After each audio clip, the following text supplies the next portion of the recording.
Hi மக்களே, வணக்கம். நீ பல்லாரி உருளைக்கிழங்கு சோயா வச்சு குருமா கறி. முதல்ல பல்லாரியும் உருளைக்கிழங்கு வெட்டி சோயா நனைய போட்டு வச்சுடணும்.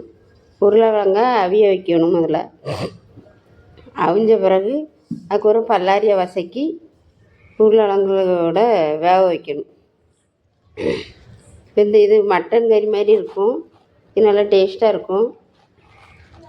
அதனால் இப்போ அதுக்கு பிறகு வத்தல், மல்லித்தூள், ஜீரகத்தூள், கறி மசாலா எல்லாம் பட்டை எல்லாம் போட்டு அரைச்சி வச்சுருக்கோம். அதை மிக்சியில் போட்டு நல்லா அரைச்சி உருளைக்கிழங்கு வெந்துக்கிட்டு இருக்குது. அதில் இதை மசாலாவை ஊற்றணும். ஊற்றின பிறகு பல்லாரியை தட்டணும். அதுக்கப்புறம் சோயா பீஸை போடணும். சோயா பீஸ் போட்டு நல்லா கொதிக்க வைக்கணும். நல்லா கொதித்தா மட்டன் குழம்பு மாதிரி இருக்கும். நீங்களும் இதே போல் ட்ரை பண்ணி பாருங்கள். நாங்கள் கார்த்திகை மாதம் மட்டன் சிக்கன் எடுக்க முடியாது, அதனால் சோயா போட்டு கழுவி வைக்கிறோம். கார்த்திகை மாதம் வந்தாலே எங்கள் வீட்டில் எப்படி வந்துடும். காணாட்டா கொஞ்சம் சிக்கன் பொடி தூற்றிடுங்க.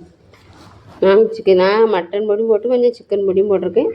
தேங்காய் அரைச்சி ஊற்றி நல்லா கொஞ்சம் கொதிக்க வைக்கும். நல்லா கொதித்த உடனே கொஞ்சம் நேரம் கொதிக்கணும். அந்த தேங்காய் வாசம் போகணும்.